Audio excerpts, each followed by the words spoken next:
السلام علیکم ورحمۃ اللہ وبرکاتہ۔ دوستوں، آپ سبھی کا استقبال ہے ہمارے یوٹیوب چینل دینی معلومات پر۔ صرف 5 منٹ کا مدرسہ قرآن و حدیث کی روشنی میں۔ بسم اللہ الرحمن الرحیم۔ نمبر 1، اسلامی تاریخ۔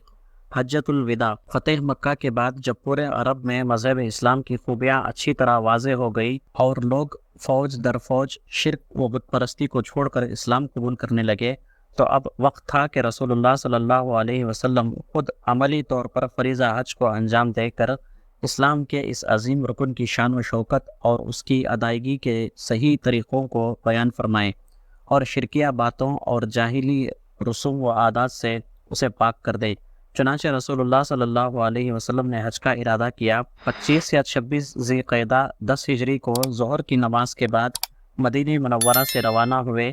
تمام ازواج مطہرات اور سیدہ فاطمہ الزہرا رضی اللہ تعالیٰ عنہا آپ صلی اللہ علیہ وسلم کے ساتھ تھی، اور صحابہ اکرام 1 لاکھ سے زائد کی تعداد میں آپ صلی اللہ علیہ وسلم کے ساتھ شریک تھے۔ مقام ذوالحلیفہ میں غسل فرما کر احرام باندھا۔ 4 ذی الحجہ کو اتوار کے دن مکہ مکرمہ پہنچے۔ سب سے پہلے خانہ کعبہ کا طواف کیا اور صفا مروہ کی سعی فرمائی، اور 8 ذی الحجہ سے حج کے ارکان کو ادا کرنا شروع فرمایا۔ یہ آپ صلی اللہ علیہ وسلم کی مبارک زندگی کا آخری حج تھا، اسی لیے اس کو حجۃ الوداع کہا جاتا ہے۔ نمبر 2، اللہ کی قدرت۔ انسان کا سر خط کا شاہکار۔ انسان کے سر کو دیکھیے کہ اللہ تعالیٰ نے کیسے گول اور خوبصورت بنایا ہے، اور اس میں پورے جسم کے قیمتی خزانے چھپائے رکھے ہیں۔ انسان کا سر 55 ہڈیوں سے جڑا ہوا ہے۔ تمام ہڈیاں ایک دوسرے سے جدا ہیں، سب کی شکلیں الگ الگ ہیں۔ 6 ہڈیاں کھوپڑی کے حصے میں ہیں، 24 اوپر کے جبڑے میں اور 2 نیچے کے جبڑے میں، اور باقی دانت میں ہیں۔ ان تمام کو اس نے ترتیب کے ساتھ جوڑ کر ایک خوبصورت شکل بنائی۔ غور کرو اس کی کاریگری کتنی زبردست ہے۔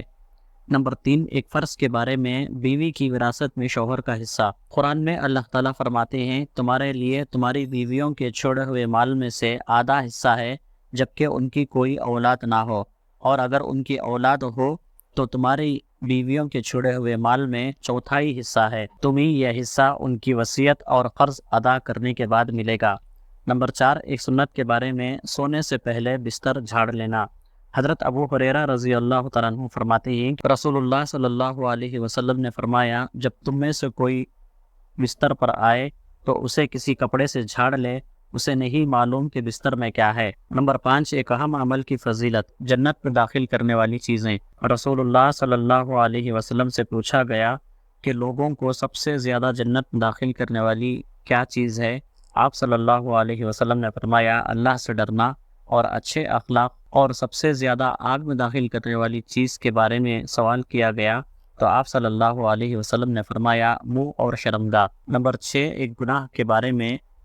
ایزار یا پینٹ کو ٹخنے سے نیچے پہننا۔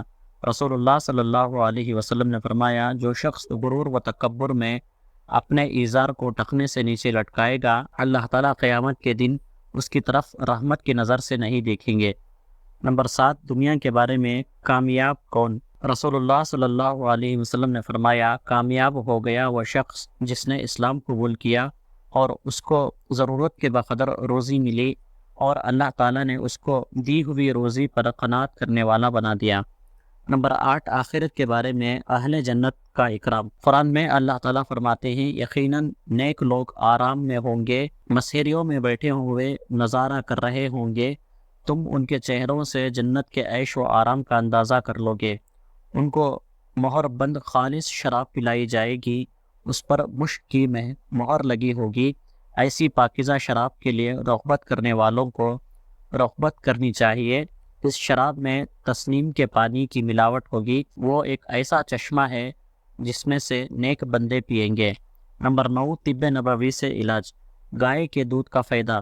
رسول اللہ صلی اللہ علیہ وسلم نے فرمایا، گائے کا دودھ استعمال کیا کرو کیونکہ وہ ہر قسم کے پودوں کو چرتی ہے، اس لیے اس کے دودھ میں ہر بیماری سے شفا ہے۔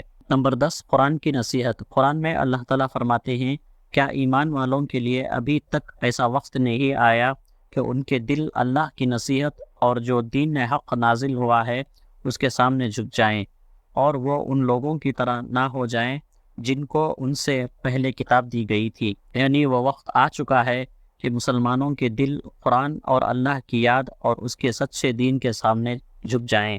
اللہ تعالیٰ سے دعا ہے کہ اللہ تعالیٰ خیر اور عافیت کے فیصلے فرمائے، اللہ تعالیٰ ایمانی زندگی عطا فرمائے، اللہ تعالیٰ اسلامی زندگی عطا فرمائے، اللہ تعالیٰ ہمارا خاتمہ ایمان پر فرمائے، آمین۔ وآخر دعوانا ان الحمدللہ رب العالمین۔